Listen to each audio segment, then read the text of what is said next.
সন্ত্রাস নির্ভর রাজনীতি নয়, অস্ত্রের রাজনীতি নয়, আদর্শের রাজনীতি করেছেন মুহাম্মদুর রাসূলুল্লাহ। আল্লাহ রাব্বুল আলামিন বলেন, ওয়ালতাকুম মিনকুম উম্মাতুন ইয়াদউনা ইলাল খায়রি ওয়া ইয়া'মুরুনা বিল মা'রুফি ওয়া ইয়ানহাউনা আনিল মুনকার ওয়া তু'মিনুনা বিল্লাহ। তোমাদের ভিতরে এমন একটা দল অবশ্যই থাকা দরকার যারা সৎ কাজের আদেশ দেবে, অসৎ কাজের বাধা প্রদান করবে। আজকে বুকটা ফেটে যায়, চোখের সামনে এত বড় অবৈধ কারবার গুলো চলে। হোটেলে হোটেলে মদ পাওয়া যায়, জেনা করার জন্য নারী পাওয়া যায়, ক্যাসিনো কারবার চলে, জুয়ার কারবার গুলো চলে। সব মুসলমান চোখ দিয়ে দেখে, কেউ কিছু বলে না। অথচ রাসূল বলেছেন, মান রাআ মিনকুম মুনকারান ফালইয়ুগাইয়িরহু বিয়াদিহি ফাইন লাম ইস্তাতি' ফাবিলিসানিহি ফাইন লাম ইস্তাতি' ফাবিকলবিহি ওয়া যালিকা দা'ফুল ঈমান আও কামা ক্বালা আলাইহিস সালাতু ওয়াস সালাম। রাসূল বলেছেন, তোমাদের মাঝে যারা শরীয়ত বিরোধী, ইসলাম বিরোধী, দ্বীন বিরোধী কোনো কাজ যদি সংগঠিত হতে দেখে, তার উচিত হলো প্রথমে সেটা হাতের দ্বারা প্রতিহত করা। কিসের দ্বারা বলেন? হাতের দ্বারা। ক্ষমতা নাই, হাত দিয়ে তুমি মোকাবেলা করতে পারছো না, প্রশাসন তোমার হাতে নাই, তাহলে তুমি মুখের দ্বারা প্রতিহত করবে, মুখের দ্বারা প্রতিবাদ জানাবে। মুখ দিয়েও বলার কোনো পরিবেশ নাই, তোমার উচিত হলো অন্তর দিয়ে তা ঘৃণা করতে হবে। এবং এটা জেনে রাখবে, হাদিসের বর্ণনায় ব্যাখ্যা এসেছে, ওয়াযালিকা দাফুল ঈমান, অন্তর দিয়ে ঘৃণা করা হলো সবচেয়ে দুর্বল ঈমানের পরিচয়, যা কুফুরের দিকে নিয়ে যেতে পারে। এক নম্বর ঈমানের পরিচয় হলো কি দিয়ে মোকাবেলা করা? আসতে বলবেন না, কি দিয়া? খালি মরা ফেরাউনের ইতিহাস শুনলে হবে না। খতিবরা শুধু মরা ফেরাউনের ইতিহাস কয়। তাজা ফেরাউন দুনিয়াতে আছে না নাই? এখনো দুনিয়াতে নব্য ফেরাউনরা আছে না নাই? আচ্ছা, যে ফেরাউন মারা গেছে সে ছিল জালিম, এখন তো জালিম লোক নাই। আসতে বলবেন না, আছে না নাই? ধর্ষণের সেঞ্চুরি করলে, আত্মস্বীকৃত ধর্ষণের সেঞ্চুরি করেছে একটা যুবক বখাটে। ইতিহাস সবার কম বেশি জানা আছে। ধর্ষণের সেঞ্চুরি করার পরে মিষ্টি বিতরণ করলো। তার শাস্তি হলো কে জানেন? দুষ্ট ছেলে, এগুলো করতে নেই, এটা হলো তার পানিশমেন্ট। আর 50টি বছর ধরে আমাদের পাখি, সুরের পাখি, কোরআনের পাখি, কি সমস্যা, অসুবিধা নাকি আপনাদের? আমাদের সুরের পাখি, আমাদের কোরআনের পাখি, তিনি কত খেদমত করে গেলেন, কত বেনামাজি নামাজি হলো, কত বাপ মার অবাধ্য সন্তান অনুগত হলো। আজকে পৃথিবীর এমন কোন দেশ নেই যার জন্য চোখের পানি ফেলে এখনো মানুষ কাঁদে না। যে দেশের মানুষ, আমার মনে হয় বিগত 200 বছরের ইতিহাসে, আমার এটা জানা নাই, আলেমদেরকে ভালোবেসে শত শত মানুষ জীবন দিতে পারে, এটা বাংলাদেশের ইতিহাসে, নিকটবর্তী ইতিহাসে এটাই প্রথম ঘটনা। সম্মানিত ভাইয়েরা, বিবেকটাকে যারা নিরপেক্ষ রাখতে পারে না, তার ঈমান আনা এখনো হয়নি। বিবেক হচ্ছে পৃথিবীর সবচেয়ে বড় রাডার। বিবেককে নিরপেক্ষ করুন, ঈমানকে বিক্রি করবেন না, হক কথা বলবেন, সোজা পথে চলবেন। পুরস্কার দিবেন কে? আসতে বলবেন না, পুরস্কার দিবেন কে? আমি অন্যায় করব না, কাউকে অন্যায় করতে দেব না। এই জন্য কি একা চললে হবে না মিলেমিশে চলতে হবে? সেই প্ল্যাটফর্মের নাম হবে ইসলাম। সেই প্ল্যাটফর্মের নাম কি হবে? ইসলাম। মসজিদে নামাজ একা হয় না, জামাতে হয়। আমাদের মসজিদের ইমাম যিনি, তিনি কি পাওয়ারফুল ইমাম না পাওয়ারলেস ইমাম? কোন? পাওয়ারফুল না পাওয়ারলেস? সকালে চাকরি আছে, বিকেলে নাই, ঠিক কি না? নামাজ একটু লম্বা করলে পিছন থেকে সভাপতি লোকমা দেয়, আয়াত বেশি একটু লম্বা বলে লোকমা দেয়, আছে না নাই? আছে। আজকে যদি ইমাম যদি পাওয়ারফুল হতো, সমাজে কোনো অশ্লীলতা, বেহাপনা, নোংরামি এগুলো থাকতো না। আমরা ইমাম দেখতে চাই পাওয়ারফুল। তিনি আমার নেতা হবেন যিনি মসজিদে নামাজ পড়াতে পারবেন, সমাজের নেতৃত্ব দিতে পারবেন। কষ্ট পাচ্ছেন? আলোচনা চালাই, আলোচনা চালাই, জোরে বলি ইনশাআল্লাহ। কিন্তু আমার কাছে মাঝে মাঝে মনে হয় কি জানেন, প্রেজেন্ট ওয়ার্ল্ডের মুসলমানদের অবস্থা কি জানেন? ইসলাম কিতাবে আছে আর মুসলমান কবরে গেছে। মুসলমান কই? কবরে। মুসলমান তো নাই। চোখের সামনে এতগুলো হারাম কাজ সংগঠিত হয়, আমরা চোখ দিয়ে দেখি। আচ্ছা, চোরের সাহস বেশি না বাড়িওয়ালার সাহস বেশি? হ্যাঁ না, কই? শক্তিকার বেশি, শক্তিকার বেশি, সাহস বেশি কার? চোরের না বাড়িওয়ালার?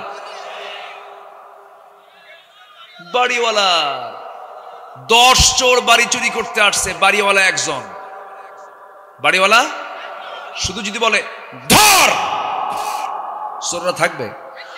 থাকবে? মারবে দৌড়। এই যে ধর, এই শব্দটা বলার মানুষ আজকে সমাজে নাই। আমার কথা কি বুঝে আসতেছে? আমরা সচেতন হব। জোরে বলি ইনশাআল্লাহ, আর জোরে বলি ইনশাআল্লাহ। যে বিবেক জাগ্রত হয় না, যে ঈমান প্রয়োজনে জ্বলে ওঠে না, যে ঈমান হকের পক্ষে কথা বলে না, যে ঈমান বাতিল দুর্গে আঘাত হানতে পারে না, এটা ঈমান নয়, ওটা মুনাফিকি। সম্মানিত ভাইয়েরা, সম্মানিত বন্ধুগণ, আমরা ঈমান এনেছি, আমরা কাউকে ভয় পাবো? ঈমান এনেছি আমরা কার উপরে? আসতে বলবেন না, কার উপরে? আল্লাহর উপরে। আমি যদি আল্লাহর উপর ঈমান আনি, আমাকে কেউ হারাতে পারবে না, আমাকে কেউ টলাতে পারবে না। আমার সাহায্যকারী মহান রব্বুল আলামিন তিনি নিজে। আল্লাহ বলছেন, বান্দারে হতাশ হবে না, নিরাশ হবে না। ফালা তাহিনু ওয়ালা তাহজানু ওয়া আনতুমুল আ'লাউনা ইন কুনতুম মুমিনিন। হতাশ হবে না, নিরাশ হবে না। তুমি যদি সত্যিকারের মুমিন যদি হতে পারো, ঈমান যদি ভালো করে আনতে পারো, সমস্ত বিজয় আমি আল্লাহ। শর্ত হলো মুমিন হতে হবে। কার পছন্দের? কার পছন্দের? আল্লাহর পছন্দ নিয়ে ঈমানদার বান্দা হতে হবে। আল্লাহ বিজয়ের পতাকা আমার হাতে তুলে দিবেন, জজবা থাকতে হবে। ঈমান তো এনেছি আমরা, কিন্তু যে ঈমানটা হিজরতের চিন্তা করে না, যে ঈমানটা জিহাদের চিন্তা করে না, সেই ঈমানটা হলো মুনাফিক ঈমান। সে ঈমানদার নয়, সে হচ্ছে মুনাফিক। সে কি বলেন? মুনাফিক। আমার বন্ধুগণ, যদি কোনো বান্দা 5 ওয়াক্ত নামাজ পড়ে, রমজান মাসে রোজাও রাখে, হজও করে আসি, যাকাতও আদায় করে, মসজিদ মাদ্রাসায় পড়ে থাকে, তাহাজ্জুদটাও বাদ দেয় না, নফল রোজাও বাদ দেয় না, জিকির আজকারও তার কোনো বাদ নাই, কিন্তু আল্লাহর জমিনে দিন কায়েম হোক এটার জন্য সে জিহাদ করে না। আল্লাহর দিন কায়েমের জন্য সে তার জীবনের সম্পদগুলো, মালগুলো খরচ করে না। আল্লাহর ভাষায় সেই লোকটা হলো মুনাফিক, মুনাফিক, মুনাফিক। এরকম লোক আমার দেশে নাই তো? আসতে বলবেন না, আছে না নাই? একটু কান লাগান। আল্লাহ রাব্বুল আলামিন বলছেন, বান্দারে আমি তোকে টাটকা মুমিনের খেতাব দিয়ে দিলাম, তুই আসল মুমিন, তুই 4টা কাজ করবি, এবং 4টা কাজের ফলাফল হলো আমি আমার পক্ষ থেকে তোকে 2টা পুরস্কারে পুরস্কৃত করব। আল্লাহ রাব্বুল আলামিন বলেন, ওয়াল্লাযীনা আমানু ওয়া হাজারু ওয়া জাহাদু في سبيل الله والذين آووا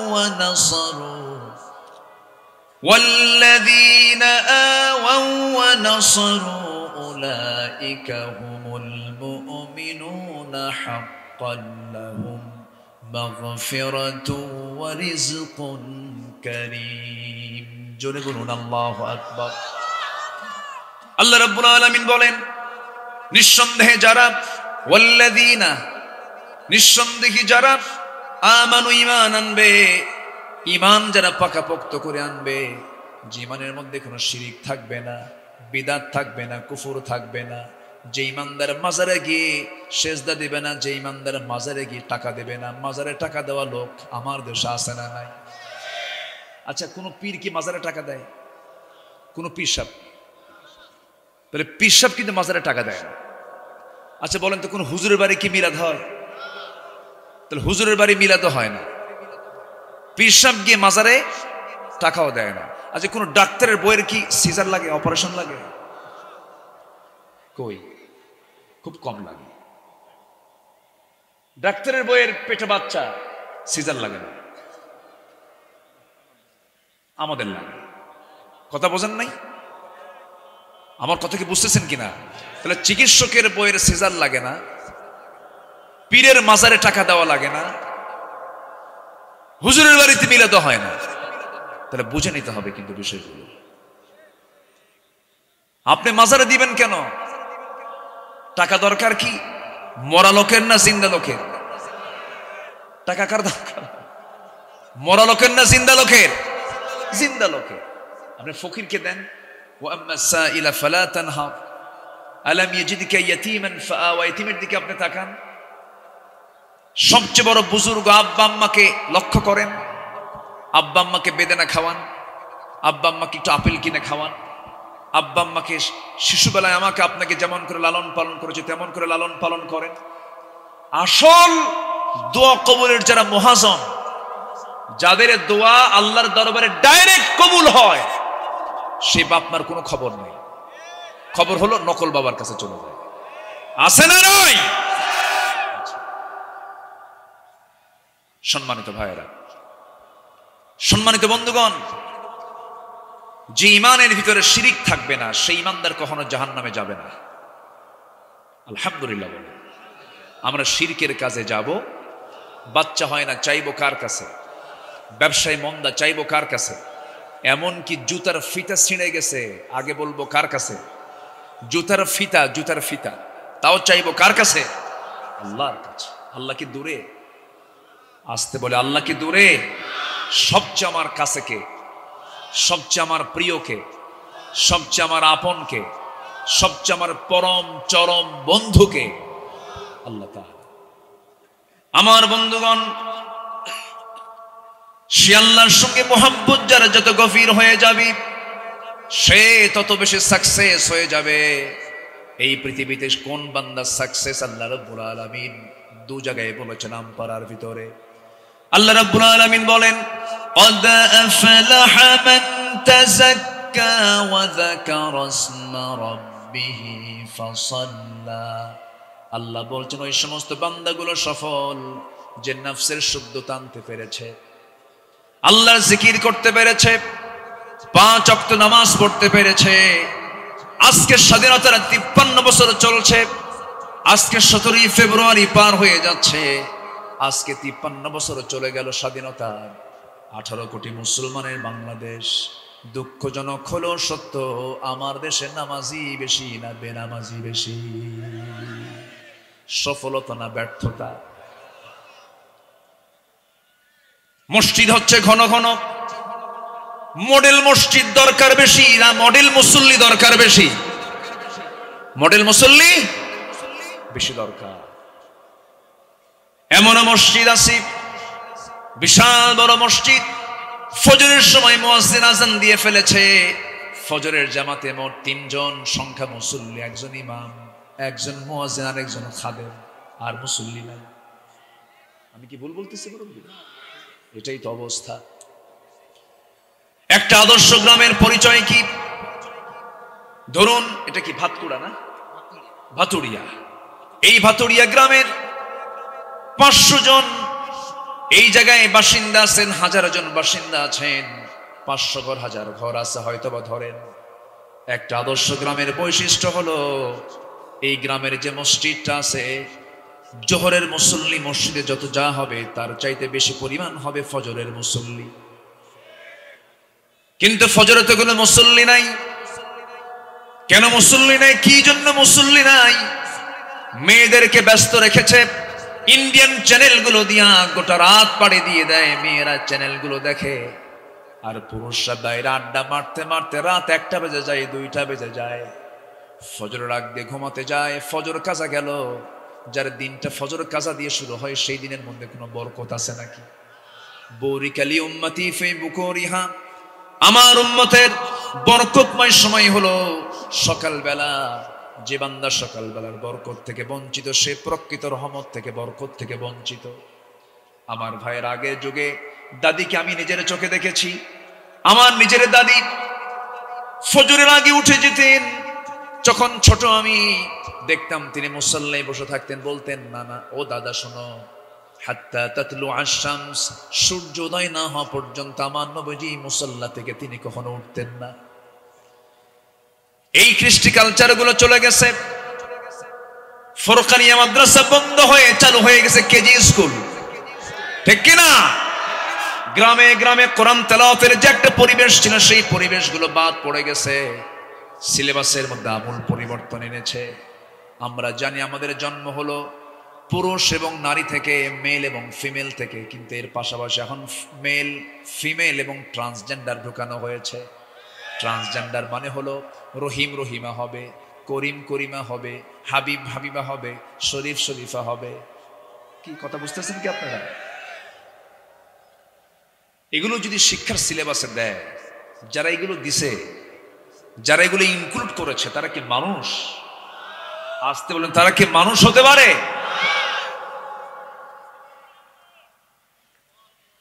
মানুষের বংশ বিস্তার হয় হলো নারী এবং পুরুষের মধ্য দিয়া।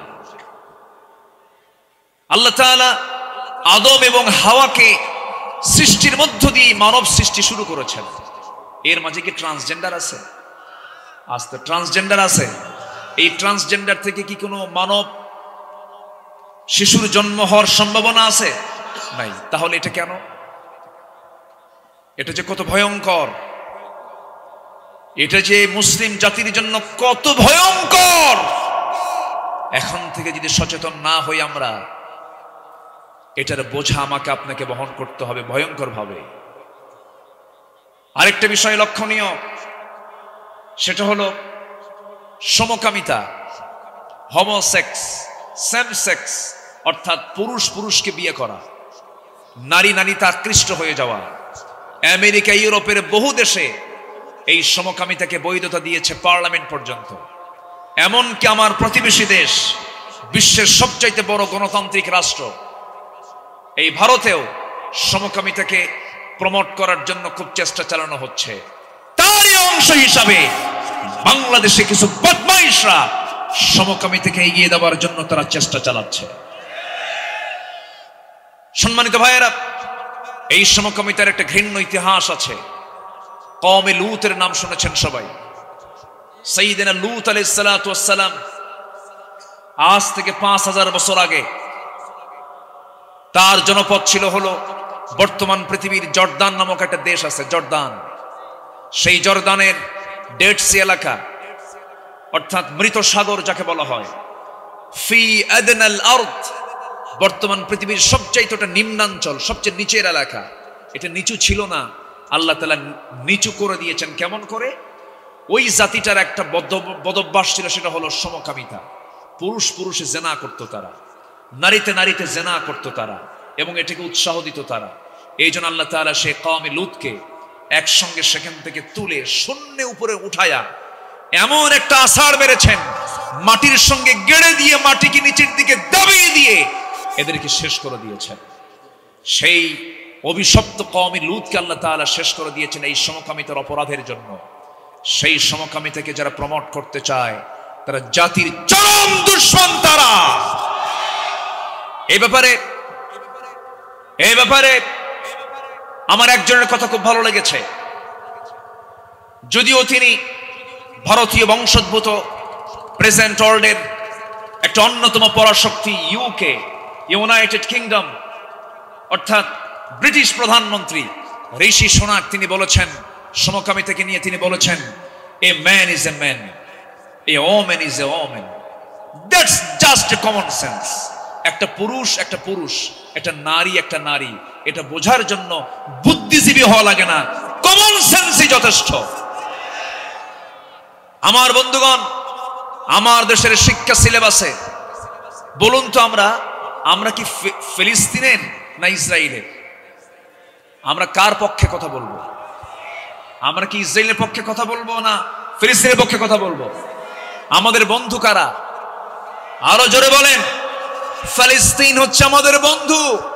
সেই বন্ধুর দেশের মানচিত্র ক্লাস 10 সিলেবাসে না দিয়া ইসরায়েলের মানচিত্র কেন সিলেবাসের মধ্যে ঢোকানো হয়?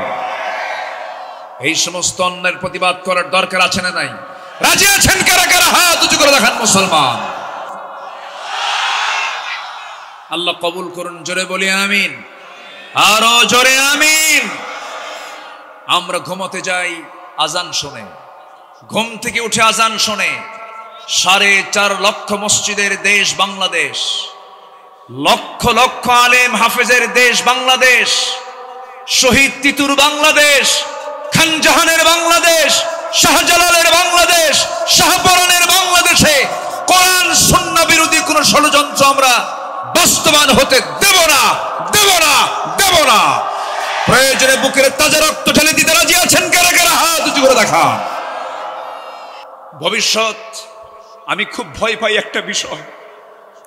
আমরা বর্তমান যে দুনিয়াতে আছি, আমি আপনি তো দুনিয়া থেকে বিদায় নেব। আমার সন্তান তারা কি হবে?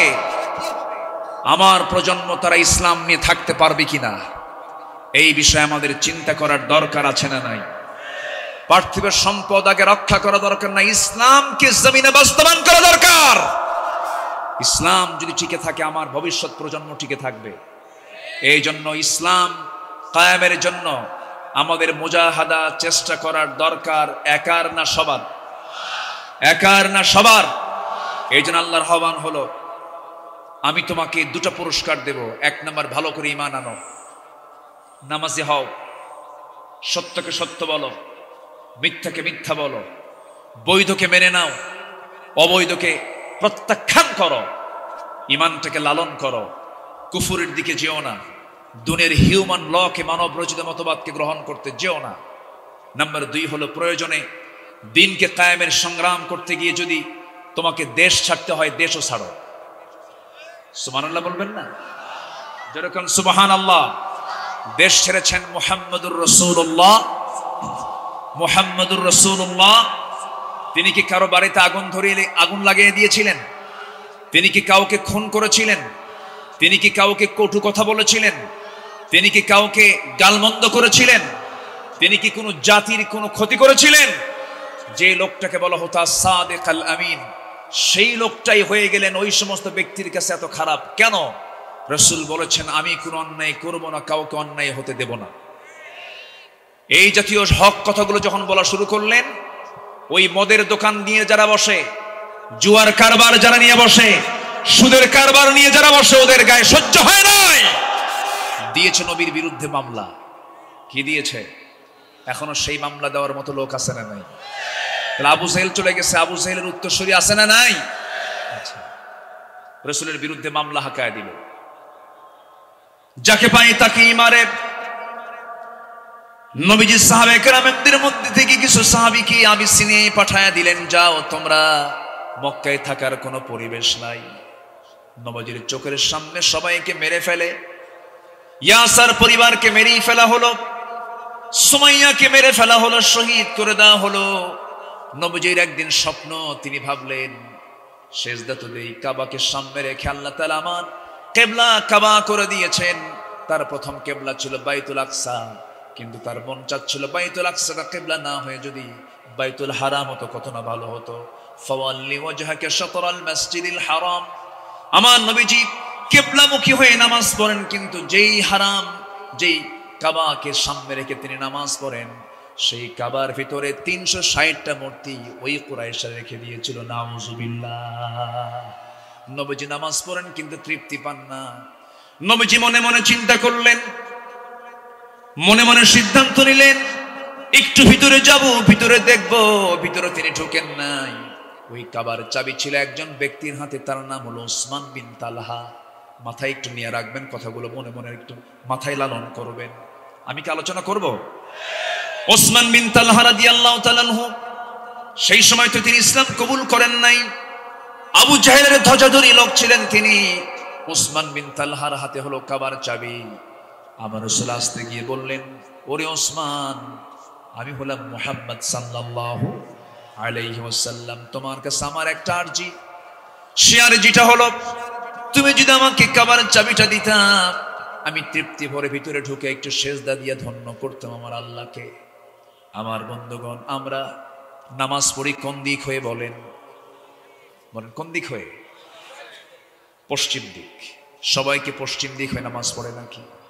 কেউ পরে উত্তর দিক হয়ে, কেউ পরে দক্ষিণ দিক হয়ে, কেউ পরে পূর্ব দিক হয়ে। আমার বন্ধুগণ, সব দিকেই কেবলা। যারা কাবা শরীফের পশ্চিমে থাকে তাদের কেবলা হলো পূর্বে, যারা উত্তরে থাকে তাদের কেবলা হলো দক্ষিণে, যারা দক্ষিণে থাকে তাদের কেবলা হলো উত্তরে, যারা পশ্চিমে, যারা পূর্বে থাকে তাদের কেবলা হলো পশ্চিমে। আমাদের কেবলা কোন দিকে? পশ্চিমে। কিন্তু কোনো ব্যক্তি যদি কাবার ভিতরে ঢুকে যায়, তখন তার কেবলা কোন দিকে? বলেন। আমার জীবনে বড় একটা শখ, আমি জীবনে বহু জায়গায় গিয়েছি, আমার বড় একটা শখ, সেটা হলো, আল্লাহ তুমি আমাকে জীবনে অন্তত একটা বার ওই তোমার প্রথম ঘরের ভিতরে ঢোকার সুযোগটা করে দিও। কেউ তো জোরে আমিন বললেন না। বহুবার চান্স নিয়েছি, এদিক সেদিক বহু তদবির করছি, কিন্তু কাম এখনো হয়নি। একটু দোয়া করবেন। যারা হজে গেছেন, সব জিনিস দেখতে পুরাতন মনে হয়, কিন্তু ওই কালো কাপড়ে মোড়ানো কাবার দিকে আপনি যতবার তাকাবেন, মনে হয় আমি নতুন কিছু দেখছি। জোরে বলি সুবহানাল্লাহ। ঠিক আছে, মনে হয় নতুন নতুন কিছু দেখছি। রহমত নাজিল করেন কে? ওই সোজাই হচ্ছে আরশ আজিম। আল্লাহু আকবার বলেন।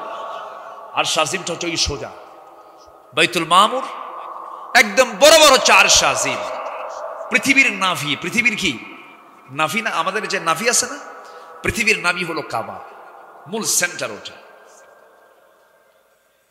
আমার নবীজির জন্ম হলো ওই কাবা ঘরের ঠিক দরজা বরাবর সামনের দিকে, পূর্ব দিকের তিনি বাসিন্দা। আমরাও কাবার কোন দিকের বাসিন্দা? বলে পূর্ব দিকের বাসিন্দা। তাহলে মিল আছে না নাই? আমার রাসূল যে দিকের বাসিন্দা ছিলেন, আমরাও সেই দিকের বাসিন্দা। আমার নবীজির মাথার চুল ছিল কালো কালো, কিন্তু ইউরোপ আমেরিকার মানুষের মাথার চুলগুলো কালো না লাল? লাল সাদা। ওদের বুড়াকে আর যুবককে চেনা যায় না, সবার চুল একসঙ্গে। কিন্তু আমার নবীর মাথার চুল ছিল কালো কুচকুচে, দাড়ি মোছগুলো ছিল কালো। আমার এই সাবকন্টিনেন্ট সহ আমাদের দেশের মানুষের মাথার চুলগুলো লাল না কালো? লাল না কালো? আমার নবীর চোখের মণি ছিল, চোখের মণি ছিল কালো। ইউরোপ আমেরিকার মানুষের চোখের মণি হলো সাদা, বিড়াল মার্কা চোখ। আমার নবীর চোখের মণি ছিল কালো। এই দেশের মানুষের অধিকাংশের চোখের মণিটা কি বলেন? কালো। তাহলে রাসূল ছিলেন পূর্ব দিকের বাসিন্দা, আমরা পূর্ব দিকের বাসিন্দা। নবীর মাথার চুল ছিল কালো, আমাদের চুলগুলো কালো। নবীজির চোখের মণি ছিল কালো, আমাদের চোখের মণিও কালো। নবীজির শরীরের চামড়াটা ছিল না কালো না ধলা, লালও বলা যাবে না, কালো বলা যাবে না, হলদেটে অথবা বাদামি কালার। না কালো বলা যাবে না ধলা বলা যাবে, এমন একটা বর্ণের রাসূল ছিলেন। আমেরিকা ইউরোপের মানুষগুলো ধবধবে সাদা, আবার আফ্রিকান মানুষগুলো নিগ্র কালো, কুচকুচে কালো। আমার নবীজি না ধলা ছিলেন না কালো ছিলেন। আমার দেশের মানুষগুলো ধলা না কালো? না ধলা না কালো। তাহলে কালারের মিল থাকলো, চোখের মিল থাকলো, চুলের মিল থাকলো, আমার দেশের মানুষ না লম্বা না খাটো, আমার নবীও ছিলেন না লম্বা না খাটো। চেহারায় মিল আছে, কালারে মিল আছে, চুলে মিল আছে, চোখে মিল আছে, বাসিন্দাতে মিল আছে, কিন্তু সবকিছু মিল থাকলে চরিত্রে মিল আছে নাকি? আস্তে কর, চরিত্রে মিল আছে, কিন্তু ওগুলো মিল দরকার আগে না চরিত্রে মিল দরকার আগে? চরিত্রে মিল দরকার আগে। চরিত্রে মিল ছিল ওই কালো বেলালের, ওই চরিত্র মিল ছিল হলো ওই সমস্ত সালমান ফার্সি কত দূর থেকে পারস্য থেকে নবীর হাতে বায়াত নিয়ে কালিমা পড়ে মুসলমান হয়ে গেছেন। বেলাল আফ্রিকান মানুষ, কুসকুসে মানুষ, বেলাল কালিমা পড়ে মুসলমান হয়ে গেছেন। চেহারা ছিল না, নিগ্রো কালো কুসকুসে মানুষ, আল্লাহ তাআলা তাকে এত সম্মান দিয়েছেন। সম্মানের মূল কারণ হলো বেলাল সবচেয়ে বেশি মোহাব্বত করেছেন তিনি কে? আল্লাহ। আমার নবীজি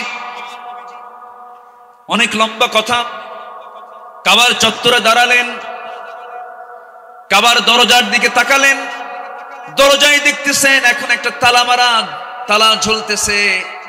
সেই ঝুলন্ত তালার দিকে তাকায় মনে মনে ভাবলেন, যদি একটু ভিতরে ঢুকতে পারতাম কতই না ভালো হতো। চাবিওয়ালার কাছে গিয়ে বলছেন, চাবিওয়ালা ওসমান, আমাকে একটা বারের জন্য চাবিটা দেওয়া যায় নাকি? আমি একটু ভিতরে ঢুকতে চাই। ওসমান বিন তালহা রাসূলকে একটা ধাক্কা মারলো, নবীজি মুখ থুবড়ে পড়ে গেলেন। আস্তে করে দাঁড়ায় বলছেন, ওসমান, আজকে তোমার ক্ষমতা বলে, তোমাদের পাওয়ার বলে আমাকে আজকে ধাক্কা মেরে জমিনে ফেলে দিলা। তুমি কি জানো ওসমান, একদিন দেখতে পাবে ওই কাবার চাবি আল্লাহ তাআলা আমার হাতে তুলে দিয়েছে। জোরে কান সুবহানাল্লাহ। আজকে যে লোকগুলোকে গোটা পৃথিবীর দেশে দেশে মুসলিম রাষ্ট্রগুলোর দিকে আপনি তাকায় দেখেন, যারাই জমিন আল্লাহর দিন কায়েম করতে চায় তাদের হাতে যারা আজকে হ্যান্ডকাপ পরাচ্ছেন, বেশি দিন অপেক্ষা করতে হবে না। যাদের হাতে আজকে হ্যান্ডকাপ লাগাচ্ছেন তারাই আগামী সময়ে তারাই দেশ চালাবে, ঠিক কি না? তারাই দেশ চালাবে ইনশাআল্লাহ। বলেন।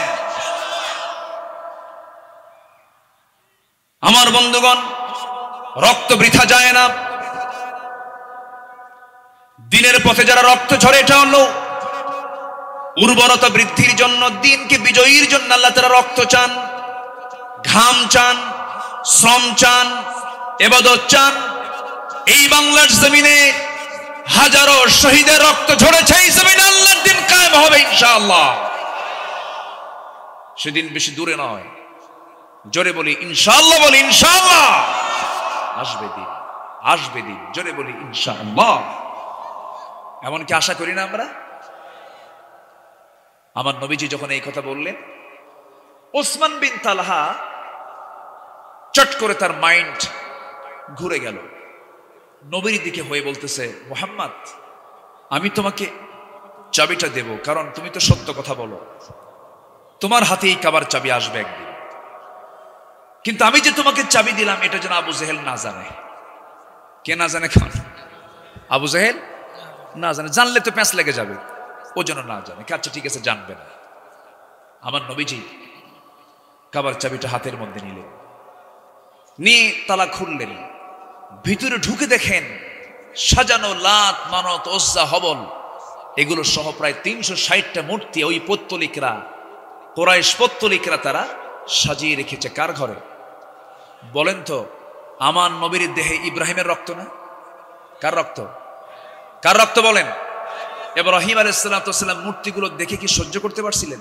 মূর্তি দেখা মাত্রই প্ল্যান করলেন। সবাই বলল, ইব্রাহিম চলো আমরা এই শহর ছেড়ে অন্য একটা শহরে যাব, মেলায় যাব। উনি বলেন, ইন্নী সাকিম, আমি যাব না। কেন? অসুস্থ। কি অসুস্থ? মূর্তি ভাঙ্গা অসুস্থ। কি অসুস্থ? মূর্তি ভাঙ্গা অসুস্থ। হজুফ, এটা উনি প্রকাশ করলেন না, এটা আড়ালে উনি মনে মনে চিন্তা করছেন। সব চলে গেছে। ঢুকছেন উনি মূর্তির ঘরে, মেলাগুলো মূর্তি, হাতে নিচ্ছেন একটা কুড়াল। কুড়াল নিয়ে সবগুলোর মাথা সাইজ করে বড়টার সামনে এসে বলতেছে যে এতগুলো ভাঙলাম, তুই কথা কস না কেন? বড়টার গলায় ঝোলায় দিয়ে বলে আসলেন, তোর যখন বান্দার এসে বলবে ভাঙছে কি, তুই বলবি ইব্রাহিম, তুই বলবি ইব্রাহিম। আল্লাহু আকবার বলবেন না?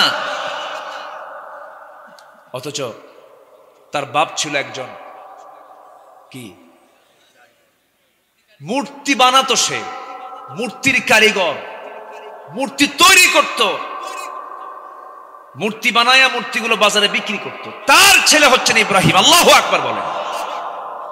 মূর্তি পূজকের ছেলে ইব্রাহিম মূর্তির বিরুদ্ধে কথা বলে, আর ইব্রাহিমের সন্তানরা আজকে মূর্তির পক্ষে কথা বলে। আবার ভুল বুঝবেন না যে হুজুর তো আজকে মূর্তির কথা বলে গেছে, যত আশেপাশে মন্দির আছে সব ভাঙ্গে সোজা। এই যে ক্যামেরা ট্যামেরা তো আছে, বোঝেন না কে কোন দিক দিয়ে কোন প্যাঁচের কথা বলে। আমি কিন্তু আবার এই কথা বলতে আসিনি, হিন্দু ভাইয়েরা যে মূর্তির পূজা করেন তাদের মন্দির আমরা পাহারা দেব, ঠিক কিনা? কিন্তু মুসলমান কখনো ওই সমস্ত শিরকের কাজে যেতে পারে। আজকে মুসলমান বড় বড় কপাল, আজকে মুসলমান শিরকের সাগরে আজকে হাবুডুবু খাচ্ছে। ইব্রাহিম আলাইহিস সালাতু ওয়াস সালাম কঠিন পরীক্ষার সম্মুখীন হলেন। এই শিরকের বিরুদ্ধে কথা বলার কারণে শেষ পর্যন্ত তাকে নিক্ষেপ করা হলো। কোথায় কোথায় নিক্ষেপ করা হয়েছিল? উনি কি কারোর সামনে মাথা নত করেছেন? কারোর সামনে মাথা নত করেছেন? সাহায্য করেছেন কে? আল্লাহ তাআলা। উনি জীবনে 3টা মিথ্যার আশ্রয় নিয়েছিলেন, হিকমতপূর্ণ। এটা মিথ্যা না, তিনি একটু কৌশলে হিকমত খাটায় কথা বলেছিলেন। নাম্বার 1 হলো, তাকে যখন বলা হলো চলো, উনি বলেন আমি অসুস্থ। নাম্বার 2 হলো, যখন বলা হয়েছিল সব ফেরত আসার পর নমরুদ এসে যখন বলল ভাঙছে কে বলো তো, তখন সাইয়েদনা ইব্রাহিম বলেছিলেন ভাঙছে কে, এই প্রশ্ন আমাকে না করে তোমাদের রবকে প্রশ্ন করো। এই আর নাম্বার 3 হলো, তিনি আরেকটা জায়গায় তিনি হিকমতপূর্ণ মিথ্যা কথা বলেছিলেন, হিকমতপূর্ণ কথা বলেছিলেন। সেটা হলো যখন তিনি তার স্ত্রী সারা আলাইহিস সালাতু ওয়াস সালামকে সাথে নিয়ে হিজরত করতেছিলেন, ওয়াল্লাযীনা আমানু ওয়া হাজারু, হিজরতের পথে এক জালিম বাদশা তার স্ত্রীকে ধরে ফেললো। ওই বাদশার চরিত্র হলো কোন নারীকে পেলেই সে জোর করে ধরে নিয়ে তাকে ধর্ষণ করত। তো সারা আলাইহিস সালাতু ওয়াস সালাম তো নবীর বউ, নবীর বউ কি স্পর্শ করার ক্ষমতা আছে? আজ তো ক্ষমতা আছে? ক্ষমতা নেই। যখন তাকে ধরে নিয়ে চলে যাচ্ছে, সেই সময় প্রশ্ন করা হয়েছিল ইব্রাহিম এই মহিলার পরিচয় কি? তখন তিনি ভাবছিলেন যে বইয়ের কথা বললে তো আগে ভাগে নিয়ে যাবে। তখন তিনি বললেন যে এটা আমার বোন হয়। এটা আমার কি হয়? বউ। বউকে কি বলে ফেলছেন? বোন বলে ফেলছেন। তবে হ্যাঁ, শরীয়তের দৃষ্টিতে ইন্নামাল মুমিনুনা ইখওয়া, প্রত্যেক মুমিন মুমিন সব কি ভাই ভাই। এটা কে বলে দিয়েছেন? আল্লাহ বলে দিয়েছেন। কিন্তু এরপরেও তিনি হিকমতপূর্ণ কথা বলেছেন, কিন্তু এরপরেও কোনো কাজ হলো না। রাজার লোকজন সারা আলাইহিস সালাতু ওয়াস সালামকে ধরে নিয়ে চলে গেছে। ধরে নিয়ে যাওয়ার পর তার যে অবৈধ অপকর্ম, যখন তার দিকে জেনার উদ্দেশ্যে যখন আগিয়ে যাচ্ছিল, তখন তার 4 হাত পা অবশ হয়ে গেল। 2-3 দিন চেষ্টা করেও সে তার দিকে এগুতে পারল না। শেষ পর্যন্ত সেই জালিম রাজা বলল যে এই দরবারে আরেকজন নারী আছে, সেই নারীর কাছে আমি যেতে পারি না। সারা, আমি তোমাকেও মুক্ত করলাম এবং তোমার সাথে ওই মহিলাকেও দিয়ে দিলাম। ওই মহিলা হচ্ছেন হাজরা আলাইহিস সালাতু ওয়াস সালাম। সারা আলাইহিস সালাতু ওয়াস সালাম হাজরা আলাইহিস সালাতু ওয়াস সালামকে সাথে করে নিয়ে স্বামীর সামনে হাজির হয়ে বলছেন, আমার স্বামী আল্লাহর পয়গম্বর, আমি সাথে একা আসছি না, আমার সাথে আরেকজনকে নিয়ে আসছি, খুব ভালো, খুব পরহেজগার, খুবই আবেদা সালেহা নারী, আপনি তাকে গ্রহণ করতে পারেন।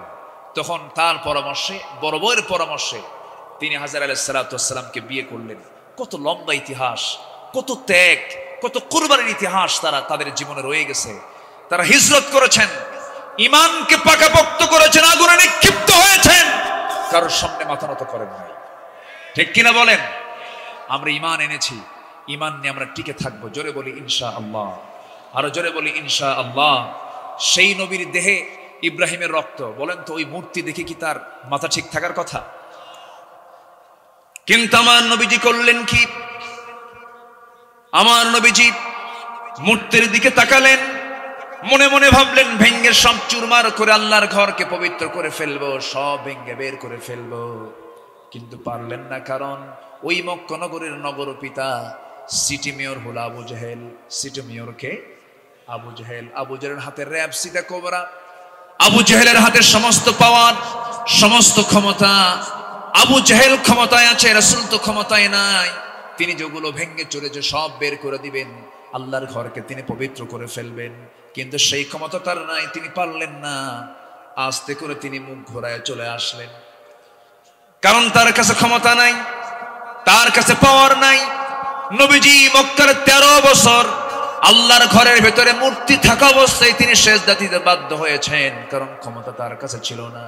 কিন্তু আল্লাহর কাছে পরক্ষণে তিনি আল্লাহর কাছে দোয়া করলেন। কি দোয়া? সবাই বলেন, ওকুর রাব্বি আদখিলনি মুদখালা সিদকিন ওয়া আখরিজনি মুখরাজা সিদকিন ওয়াজআলনি মিন লাদুনকা সুলতানান নাসীরা। আল্লাহ, তুমি আমাকে রাষ্ট্র ক্ষমতা দিয়ে দাও। আমার নবীজি মক্কায় টিকতে পারলেন না। শেষমেশ নবীর বিরুদ্ধে মামলা হলো, হত্যার হুলিয়া জারি হয়ে গেল, যেখানে পাবে মুহাম্মদকে মেরে ফেলবা। আমার নবীজি দিনের আলোতে পারলেন না, রাতের আধারে লুকোচুরি করে ঘর থেকে বের হয়ে গেলেন। একটা গুহার ভিতরে 3টা রাত 3টা দিন অপেক্ষা করলেন। বিশ্বনবীর সেই গুহার ভিতরে আল্লাহ পাক আমাকে বারবার যাওয়ার সুযোগ করে দিয়েছেন।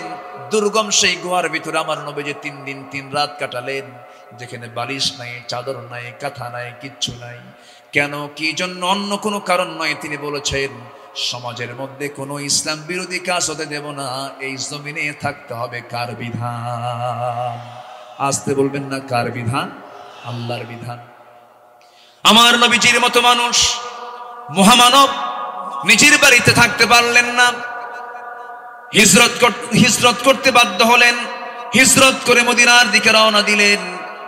বেশি দিন লাগলো না, মাত্র 1টা বছর যেতে না যেতে নবীর ইসলামকে, নবীর শিশু ইসলামকে দুনিয়া থেকে চিরতরে নিশ্চিহ্ন করার জন্য মদিনায় বসেছিল 3টা গোত্র, ইহুদি গোত্র, বনু নাজির, বনু কুরাইজা, বনু কাইনুকা। এই ইহুদির বাচ্চারা আজও আছে না নাই? আছে না নাই? নবীর মদিনার আশেপাশে ইহুদিদের বসবাস ছিল। আর এখন ইহুদির বসবাস কোথায়? বাইতুল আকসার আশপাশে। ওদের কোনো ভূখণ্ড ছিল না, নির্দিষ্ট কোনো ভূখণ্ড ছিল না। ওদেরকে অবৈধভাবে সেকেন্ড ওয়ার্ল্ড ওয়ারের পর, দ্বিতীয় বিশ্বযুদ্ধের পরে, যখন এডলফ হিটলার এট এ টাইম গ্যাস চেম্বারে তুলে 60 লক্ষ ইহুদিকে একদিনে মারছে। কত লক্ষ? 60 লক্ষ ইহুদিকে একদিনে তুলে গ্যাস চেম্বারে তুলে মেরে ফেলছে এডলফ হিটলার। খ্রিস্টান ছিল, জার্মানির লিডার। এডলফ হিটলার 60 লাখ ইহুদিকে মারার পর এরা পৃথিবীর বিভিন্ন জায়গায় ছড়িয়ে ছিটিয়ে ছিল। সবগুলোকে এক জায়গায় করে তৎকালীন ওই পরাশক্তিগুলো এক জায়গায় হয়ে তারা বলল যে এদেরকে একটা নির্দিষ্ট আবাসন কিছুদিনের জন্য তাদেরকে রাখা হোক, মানে জাস্ট ভাড়াটিয়া। ভাড়াটিয়া মানে কি? এখন আসি, এরপর আমরা চলে আসবো, আর থাকবো না। এই শর্তে তারা করলো কি, ইসরায়েলের ওই জায়গায় এসে তারা বসতি করলো। ফিলিস্তিনের কিছু ভূখণ্ডে তারা জায়গা নিল। আজকে তাদের জায়নামাজ এত বড় বানাইছে, এখন ফিলিস্তিনি নাই। তারা এমন ভাবে তাদের কার্পেট বিছায় ফেলেছে, মুসলিম ভূখণ্ড এখন ছোট হয়ে গেছে, ভাড়াটিয়া হয়ে গেছে এখন বাড়িওয়ালা। সম্মানিত ভাইয়েরা, সম্মানিত বন্ধুগণ, বর্তমান পৃথিবীতে মুসলমানদের সবচাইতে বেশি দুশ্মনী করছে কারা? বলেন, 1 নাম্বার কারা? বলেন আরো জোরে, আরো জোরে। ইহুদিরা। সেই ইহুদির কিছু বন্ধু বান্ধব আমার দেশেও আছে না নাই? আসতে বলবেন না, আছে না নাই? যাদের কাছে ইহুদি ভালো লাগে, যাদের কাছে খ্রিস্টান ভালো লাগে, ভাবতে হবে এরা সবগুলো ইহুদি খ্রিস্টানদের বাচ্চাটা গোলাম। আমার নবীজি মদিনায় গেলেন, ইহুদিরা বিভিন্ন প্যাঁচ লাগায় ফেললো। 1 বছরে তারা প্যাঁচটাকে শক্ত বানায় ফেললো, টাইট বানায় ফেললো। কি করলো? কুরাইশদের সঙ্গে যোগ সাজস কইরা যুদ্ধের মুখোমুখি করে দিল রাসূলের সাথে কুরাইশদের। আমার নবীজিও কুরাইশ, ওরাও কুরাইশ। কুরাইশরা রমজান মাসে, কোন মাসে বলেন? রমজান মাসে চলে আসলো সেই মক্কা থেকে 350 মাইল অতিক্রম করে বদর নামক প্রান্তরে। কি করবে? আল্লাহর দ্বীনকে তারা নিভিয়ে দেবার জন্য আসতেছে। রাসূল ঈমান এনে সাহাবে কেরামকে সাথে নিয়ে হিজরত করে মদিনায় আসলেন। ওয়াল্লাযীনা আমানু ওয়াহাজারু ওয়াজাহাদু, যারা জিহাদ করবে কার পথে? আল্লাহর পথে। সম্মানিত ভাইয়েরা, বদর নামক প্রান্তরে প্রথমে আসলো হলো কুরাইশরা। রাসূলকে আগে গেছেন? আগে কিন্তু যাননি। কুরাইশরা যখন এসে বদরে তাদের শিকড় যখন গেড়ে বসলো, আল্লাহ, বউ ছেড়েছি, বাড়ি ছেড়েছি, ব্যবসা ছেড়েছি, দেশ ছেড়েছি, একমাত্র আল্লাহর জন্য, আপনার জন্য, আপনি যা বলবেন তাই হয়ে যাবে। যেরকম সুবহানাল্লাহ। আমার নবীজি বড় খুশি হয়ে গেলেন। রমজান মাসে রোজা সেই সময় প্রথমবার ফরজ হয়েছে দ্বিতীয় হিজরিতে। সাহাবে কেরাম জীবনের প্রথম রোজা তারা রেখেছেন। 17টা রোজা তারা সম্পূর্ণ করেছেন। 17 রোজা শেষ হয়ে গেছে, 16 রোজা শেষ হয়ে গেছে। 17তম রমজানের দিন রাসূল বললেন, সাহাবীরা, আজকের দিনের রোজা তোমরা ভেঙে ফেলে দাও, কারণ আজকে জিহাদের প্রস্তুতি নিতে হবে। সাহাবা কেরাম বলেন, হুজুর, রোজা রাখাও যেমন ফরজ, জিহাদও তেমন ফরজ। রাসূল বললেন, শোনো, রোজা রাখার সুযোগ আমরা পরে পাবো, ফাইদাতুম মিন আইয়ামিন উখার, কিন্তু জিহাদে যদি আজকে আমরা লড়ে যদি আজকে হেরে যাই, আমরা তো ইসলামকে বিজয়ী অবস্থায় দেখতে পাবো না। অতএব রোজা পরে রাখা হবে, রোজা তোমরা ভেঙে ফেলে দাও, জিহাদের ময়দানে চলো। আমার বন্ধুগণ, যে জিহাদের, যে ইবাদতের কাজ করতে গিয়ে একটা ফরজ রোজাকে ভাঙ্গার প্রয়োজন হয়ে যায়, সেই জিহাদের গুরুত্ব ইসলামে আছে না নাই? আসতে বলবেন না, আছে না নাই? একজন মুনাফিক নামাজ পড়তে পারে, রোজা রাখতে পারে, হজ করতে পারে, যাকাত দিতে পারে, কিন্তু মুনাফিক কখনো জান দেওয়ার জন্য জিহাদে যেতে পারে না। যত রক্ত লাগে দেব, প্রয়োজনে লোক পাঠাবো, মাগার আমি যাব না। আছে না এরকম? আসতে বলবেন না, আছে না নাই? আচ্ছা, আমার নবীজি সাহাবা কেরামকে বললেন, সাহাবীরা কে কে আছে চলো আমার সঙ্গে চলো। সীমিত সংখ্যক সাহাবী জড়ো হয়ে গেলেন। আনসার কিছু, মুহাজির কিছু, সব জড়ো হলেন। নবীজি সংখ্যা দেখে চিন্তায় পড়ে গেলেন, এত কম সংখ্যক মুজাহিদ নিয়ে আমি 1000 সৈন্যের বিরুদ্ধে মোকাবেলা করব কেমনে? এমন চিন্তা করছিলেন। একজন মহিলা, মদিনার একজন মহিলা সাহাবী নবীর সামনে দাঁড়ায় বলে, ইয়া রাসূলুল্লাহ, আপনি কি চিন্তা করেন? হুজুর, আমার তো বড় কোনো সন্তান নাই, আমার স্বামীও নাই, দুনিয়া থেকে বিদায় হয়ে গেছে, এই 2 বছরের ছোট্ট বাচ্চা আমার কোলে আছে, আমি একজন শহীদের মা হতে চাই। ইয়া রাসূলুল্লাহ, 2টা বছরের শিশুকে আমি আপনার হাতে দিয়ে গেলাম, এই সন্তানকে আপনি আপনার যুদ্ধের ঢাল বানায় নিবে। আল্লাহু আকবার। আমার নবীজির কলিজা ভরে গেছে। ওইদিকে আমার নবীজি দেখতে পেলেন দূর থেকে ছোট্ট 2টা বাচ্চা হেঁটে হেঁটে আসে। হেঁটে হেঁটে এসে বলে, ইয়া রাসূলুল্লাহ, আপনি কি চিন্তা করেন? যোদ্ধার সংকট হয়েছে, মনে হয় মুজাহিদ নাই। চিন্তা করবেন না, আপনি যদি পারমিশন দিয়ে দিতেন, আমরা দুজন মিলে আপনার সঙ্গে থেকে থেকে যুদ্ধ করতাম। নবীজি বললেন, না রে না, তোমরা যুদ্ধ করতে পারবে না, বয়স নাই, ফিটনেস নাই, তোমাদেরকে আমি পারমিশন দিতে পারবো না। ছোট্ট 2টা বাচ্চার মধ্যে বড় ছেলে, বড় ভাইটা বলতেছে, ইয়া রাসূলুল্লাহ, আমি ওর চাইতে একটু লম্বা, আমাকে পারমিশন দেওয়া যায় না? ছোটজন বলে, হুজুর, আপনি যদি আমার বড় ভাইকে অনুমতি দেন, আমাকে অনুমতি দিতে হবে, কারণ সে লম্বাই বড় হতে পারে, কিন্তু গায়ের শক্তি আমার বেশি। আমার নবীজি খুব খুশি হয়ে গেলেন। এবার ছোটজন বলে, হুজুর, তাই যদি দেখতে চান, দুজনকে মারামারি লাগায় দেন। এই কথা বলেই 2জন মারামারি লেগে গেছে। বড়জন ছোটজনকে নিচে ফেলে দিয়েছে। ছোটজন নিচ থেকে বলতেছে, ভাই রে, ও ভাই, তুই আমার বয়সে বড়, তুই তো আমার সঙ্গে লড়াই করে জিতেই যাবে, এটাই স্বাভাবিক, কিন্তু তোর মধ্যে কি মায়া দয়া নাই? একসঙ্গে খাই ঘুমাই, আজকে তুই আমার একা থেকে রেখে যুদ্ধের ময়দানে যাবি, এটা কেমন কথা রে? তোর গায়ের শক্তি একটু কমায় দে। এই কথা বলো মাত্র বড় ভাই গায়ের শক্তি কমায় দিয়েছে। ছোটজন বড় ভাইয়ের বুকের উপরে উঠে মুসকি মুসকি হাসি মেরে বলছে, হুজুর, এই যা হারায় দিলাম, রাসূল টের পেয়ে গেছে।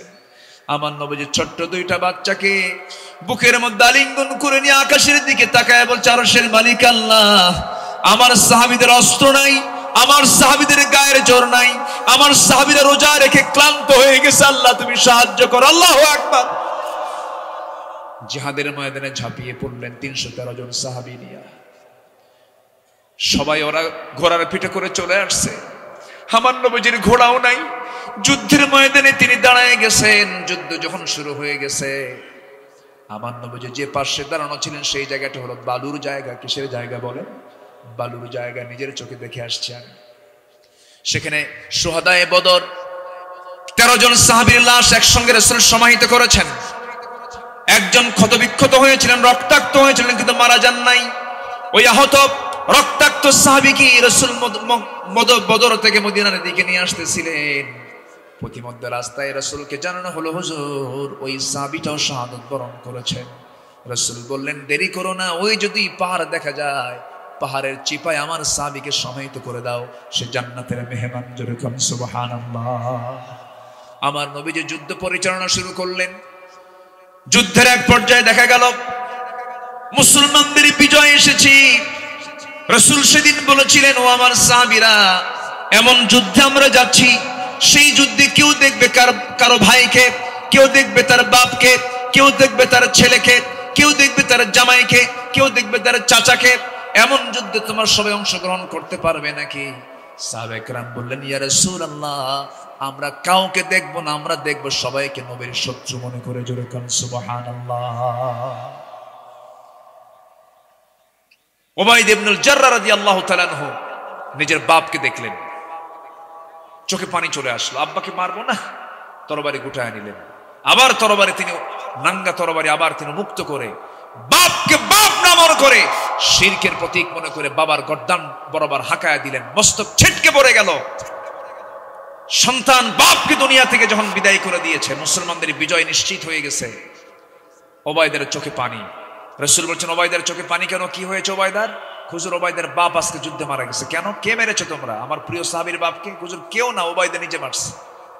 আমার নবীজি হাতটা আগায় দিয়ে বলছেন, ওবায়দা আমার বুকে আয়, আমার বুকে আয়, আজকে তোর জন্য আল্লাহর একটা জান্নাত অপেক্ষা করছে। যেরকম সুবহানাল্লাহ। এটার নাম ঈমান, এটার নাম হিজরত, এটার নাম জিহাদ। আমার নবীজি বললেন, দেখো তো কোন কোন কুরাইশরা, কোন কোন কাফেররা মারা গেছে। হুজুর আবু জেলটাও মরছে, উতবা মরেছে, শাইবা মরেছে, ওলীদ মরেছে, সব মরে গেছে। রাসূল বলেন, সবগুলো 70টারে একসঙ্গে বদর কূপের মধ্যে ফেলে দাও। একজন সাহাবী আবু জেহেলের মস্তক, খণ্ডিত মস্তক, চুল সহ নবীর সামনে হাজির করে বলছেন, ইয়া রাসূলুল্লাহ, এই যে আবু জেহেলের মস্তক আপনার সামনে হাজির করেছি। রাসূল বললেন, সব উম্মতের একটা করে ফেরাউন থাকে, আমার উম্মতের ফেরাউন আজকে আবু জেহেল খতম হয়ে গেছে। কূপের মধ্যে ফেলে দিলেন। 70 জন যুদ্ধবন্দী। কতজন? 70 জন। আবার সেই যুদ্ধে বন্দী হলো কুরাইশরা। এর মধ্যে আমার নবীর নিজের জামাই একজন,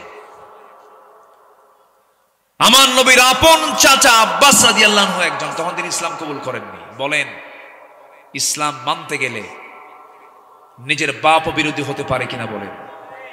নিজের বাবা বিরোধী হতে পারে কিনা বলেন? ভাই বিরোধী হতে পারে কিনা বলেন? দুঃখজনক হলো সত্য, আমার দেশে এমনও পরিবার আছে, এক পরিবারে 4 ভাই 4 দল করে। আছে না নাই? যে সরকার ক্ষমতায় থাকে, ওই ভাইয়ের কাছে 3 ভাই গিয়ে বলে, ভাই তুমি 5 বছর চালাও, যখন তুমি পতন হবে তোমার, তখন আমরা দেশ চালাবো, তখন আমরা তোমারে দেখব। এই সমস্ত চরিত্র নিয়ে জান্নাত পাওয়া যাবে না। এই সমস্ত চরিত্র নিয়ে জান্নাত পাওয়া যাবে না। আমার নবীজি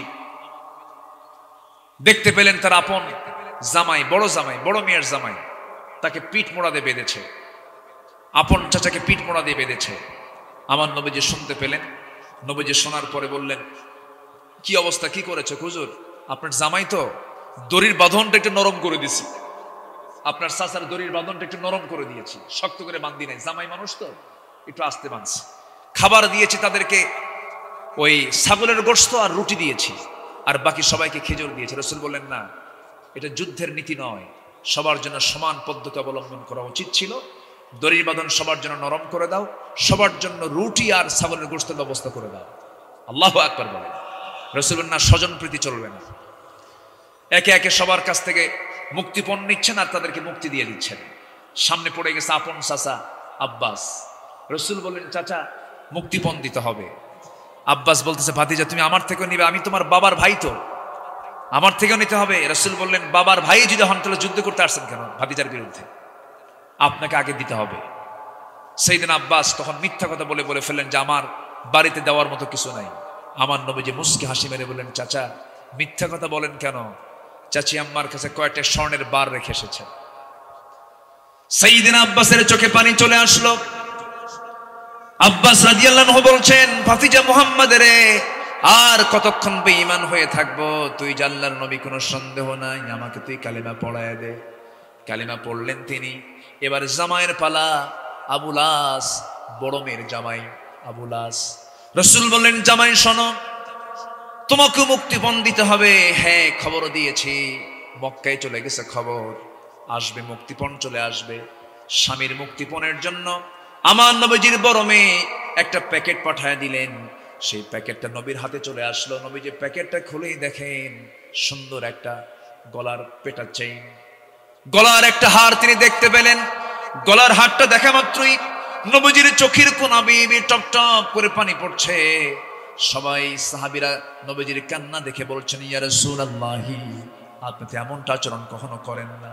সামান্য গলার হার দেখে আপনি কাঁদেন কেন? আপনার কান্নার হেতুটা কি? আমার নবীজির সঙ্গে সঙ্গে বলছেন সাহাবীরা, গলার হার দেখে তো আমি কান্দি না, এই গলার হারের যে মালিক খাদিজার কথা আমার মনে হয়ে গেছে, খাদিজার কথা মনে পড়ে আমার চোখে পানি চলে আসতেছে, এই জন্য আমি কান্দি। ও আমার সাহাবীরা, এই গলার হারটা পরে থাকতো আমার খাদিজা, তার বড় মেয়ের বিয়ের সময় তার নিজের গলার হারটা খুলে তার বড় মেয়েকে বিয়ের সময় সে উপহার দিয়েছিল। খাদিজার কথা আমার মনে পড়েছে, এই জন্য আমি কাঁদতেছি। সঙ্গে সঙ্গে সাহাবীরা বললেন, ইয়া রাসূলুল্লাহ, চিন্তা করবেন না, টেনশন করবেন না, ওই গলার হার আমরা নেব না। রাসূল বলেন, তাই যদি হয়, ও আবুল আস আমার জামাই, আল্লাহর সিদ্ধান্ত চূড়ান্ত হয়ে গেছে, মুশরিকের ঘরে কোনো ইমানদার নারী সংসার করতে পারে না। তোমার মুক্তিপণ হলো তুমি মক্কায় চলে যাবে, আমার মেয়েকে তুমি তালাক দিয়ে দেবে, আমার মেয়ে আমার ঘরে চলে আসবে, তোমার সঙ্গে কোনো সম্পর্ক থাকবে না। কারণ ঈমান আছে, সম্পর্ক আছে, ঈমান নাই, আসতে পারে সম্পর্ক। ইসলাম এমন একটা বিধানের নাম, পরিবার বিচ্ছিন্ন হয়ে যায়, ঈমান বিচ্ছিন্ন করা যাবে না, ঠিক কি না? আমার নবীজি মেয়েকে তার ঘরে উঠায় নিলেন। অনেক লম্বা কথা ছিল, শর্ট করে ফেললাম। আমার নবীজি এরকম করে বদর পাড়ি দিলেন, উহুদ চলে আসলো, উহুদ পাড়ি দিলেন, খন্দক চলে আসলো, খন্দক পাড়ি দিলেন। মদিনার 10 বছরে দিনকে কায়েমের জন্য তাকে 86টা যুদ্ধ করতে হয়েছে। এই জিহাদকে যারা দুর্বল ভাবেন, এই জিহাদের এই অপশনকে যারা অতিরিক্ত মনে করেন, তাদের ঈমানকে নবায়ন করা দরকার। আসতে বলবেন না, জোরে বলুন ঠিক কিনা? তাদের ঈমানকে নবায়ন করতে হবে, তাদের ঈমানকে আবার নতুন করে তওবা করে জিহাদের গুরুত্ব বুঝে সিদ্ধান্ত নিতে হবে। সম্মানিত ভাইয়েরা, আরেকটা ছোট্ট কথা বললেই জিনিসটা স্পষ্ট হয়ে যাবে। আমার নবীজি জীবনে যত যুদ্ধে অংশগ্রহণ করেছেন, সবচাইতে বড় অভিযানটা ছিল হলো তাবুক অভিযান। কি অভিযান বলেন তো? তাবুক অভিযান। 30,000 সাহাবী নিয়ে রাসূল সেই যুদ্ধে অংশগ্রহণ করেন। কত হাজার? 30,000 সাহাবী। তাবুকের প্রান্তরে গেলেন, যুদ্ধ হলো না, রোমানদের বিরুদ্ধে যুদ্ধ হলো না, বিনা যুদ্ধে তিনি সেই তাবুক প্রান্তর থেকে ফিরে আসলেন। ফিরে যখন মদিনায় ব্যাক করে মসজিদে নববীর ভিতরে বসে আছেন, এমন সময় এক সাহাবী নবীর সামনে গিয়ে আস্তে করে বসে বলেন, হুজুর, সবাই তো যুদ্ধে গেছিলেন আপনারা, কিন্তু আমি কাব বিন মালিক, আমি কিন্তু যুদ্ধে যাই নাই। রাসূল বলেন, কেন যাও নাই? হুজুর, এমনি গড়িমসি করেছি, ইচ্ছা করে যাই নাই। আর কে কে যাও নাই? হুজুর, হেলাল বিন উমাইয়া যায় নাই। আর কে যাও নাই? মুরারা বিন রাবিয়া যায় নাই। আর কি যাও নাই? জানা নাই। আমার নবীজি বলেন, কাব বিন মালিক তুমি এখন যেতে পারো। চলে গেলেন। চলে যাওয়া মাত্র রাসূল নোটিশ জারি করলেন, মদিনাবাসী সমস্ত আমার সাহাবীরা শুনে রাখো, কাব বিন মালিক, হেলাল বিন উমাইয়া, মুরারা বিন রাবিয়া, এই 3 জন ব্যক্তি তারা জিহাদে অংশগ্রহণ করে নাই। এই জন্য এই 3 ব্যক্তির সাথে সর্বপ্রকার লেনদেন, আচার ব্যবহার, সালাম কালাম সব বন্ধ, বয়কট। নাউজুবিল্লাহ বলবেন না? এটা কি নবীর যে সিদ্ধান্তটা, এই সিদ্ধান্ত কি নরম সিদ্ধান্ত না শক্ত সিদ্ধান্ত? কিসে অংশগ্রহণ করে নাই? বলেন, কিসে যায় নাই? জিহাদে যায় নাই। আমার নবীজি যখন এই কথা বলে ফেললেন, এই 3 সাহাবীর কানে যখন চলে গেছে কথাটা, কাব বিন মালিক তো শোনামাত্র মানে পড়ে যাবেন সেন্সলেস হয়ে। দরজার কাছে গিয়ে দরজায় ডাকতেছেন বউকে, স্ত্রীকে ডাক দিয়ে বলেন, স্ত্রী আমার, আমি কাব বিন মালিক, দরজা খোলো। ভিতর থেকে স্ত্রী বলতেছে, স্বামী আমার, দরজা খুলবো অবশ্যই, আপনার ঘর আপনার বাড়ি, দরজা তো খুলতে আমি বাধ্য, কিন্তু আমি দরজা খুলে আমি আপনাকে ঘরে ঢুকায় দিয়া পিছনের দরজা আমি বের হয়ে চলে যাব, কারণ যে ব্যক্তিকে রাসূল বয়কট করেছেন সেই ব্যক্তিকে আমিও নিজেও বয়কট করতে বাধ্য হলাম। কাব বিন মালিক ঘরে ঢুকতে পারলেন না, চোখের পানিতে গাল ভিজে যায়। সামনের দিকে ছোট্ট 2টা বাচ্চা সন্তান, নিজের ঔরসজাত সন্তানগুলোকে আদর করবেন বলে ডাকতেছেন, বাচ্চাগুলো এদিকে আসো, আমি তোমাদেরকে একটু আদর করি। ছোট্ট 2টা বাচ্চা বলে, না না, যাব না, তোমার আদর আমরা নেব না, কারণ তোমাকে রাসূল বয়কট করেছেন, আমরা তোমার সঙ্গে কথা বলবো না। বাড়ির বউ পর্যন্ত কথা বলা বন্ধ করে দিল, সন্তানরা কাছে আসে না। কাব বিন মালিক রাদিয়াল্লাহু তাআলা আনহুর কাছে আকাশটা যেন ভেঙে পড়ার মতো হয়ে গেল। হেলাল বিন উমাইয়ার বয়স 70 বছরের বুড়া মানুষ, নবীর চাইতে বয়সে বড়। নবীজি তার বিরুদ্ধে বয়কটের ডাক দিয়েছেন, যুদ্ধে কেন অংশগ্রহণ করলো না? হেলাল বিন উমাইয়া করলেন কি, বাড়ির ভিতরের দিকে শক্ত একটা দড়ি হাতের মধ্যে নিয়ে, নিজের হাতে দড়িটা নিয়ে এসে মদিনার মসজিদের সামনে খুঁটির সাথে দড়িটা লাগায় দিয়া নিজের হাত 2টা স্বেচ্ছায় বেঁধে ফেলে বলছেন, হেলাল রে, তোর মতো বড় আসামি জমিনে নাই, কারণ যার বিরুদ্ধে নবীজি বয়কটের ডাক দিয়েছে। সালাম দেন হেলাল, কি উত্তর নেয় না, বুকটা ফেটে যায়, বুকটা তার একদম শেষ হয়ে যাচ্ছে, জ্বলে পুড়ে সারকার হয়ে যাচ্ছে। হেলাল বিন উমাইয়া শেষ পর্যন্ত চোখের পানি ফেলে ফেলে আল্লাহর কাছে তওবা করছেন। হেলাল বিন উমাইয়া তওবা করছেন, কাব বিন মালিক তওবা করছেন, মুরার বিন রাবিয়া সিজদার মধ্যে অজরে ঝাড়ায় কান্নাকাটি করে তওবা করছেন, আল্লাহ এই বিপদ থেকে আল্লাহ তুমি আমাদেরকে বাঁচায় দাও, তওবা করলাম আল্লাহ, জীবন আর এরকম জাতীয় ভুল করব না। নবীজি বয়কটের ডাক দিয়ে রেখেছেন, তাদের কোনো খোঁজ খবর পর্যন্ত রাখেন নাই। কিন্তু এই 3 জন সাহাবী ইখলাসের সাথে যে পরিমাণ তওবা করেছেন, সূরা তওবার প্রেক্ষাপট এটা, এই 3 জন সাহাবীর তওবা শেষ পর্যন্ত কেউ না গ্রহণ করলেও আল্লাহ তাআলা 3 জনের তওবা কবুল করে নিয়েছেন। রাসূল সঙ্গে সঙ্গে বলছেন, ওমর, আমার কাব কোথায়? আমার কাবকে আমার সামনে নিয়ে আসো। কাব বিন মালিক চলে এলেন, হেলাল বিন উমাইয়া চলে এলেন, মুরারা বিন রাবিয়া চলে এলেন। 3 জনকে রাসূল জড়িয়ে ধরে বলছেন, আমার সাহাবীরা, আমি তোদেরকে মাফ করে নাই, কিন্তু আল্লাহ তোদেরকে মাফ করে দিয়েছেন। আমার বন্ধুগণ, এই জায়গা থেকে আমি আপনাকে 2-3টা প্রশ্ন করবো, একটু চিন্তা করে উত্তর দিবেন। ওই 3 জন সাহাবীর নামাজের কি কোনো অভাব ছিল নাকি? আসতে বলে, আমার আপনার চাইতে তাদের নামাজ দুর্বল না মজবুত? মজবুত। নামাজের কোনো অভাব ছিল না। তাদের কি নবীর প্রতি মুহাব্বতের কোনো অভাব ছিল নাকি? তাও ছিল না। আল্লাহর পথে দান করার ক্ষেত্রে তাদের কোনো অভাব ছিল নাকি?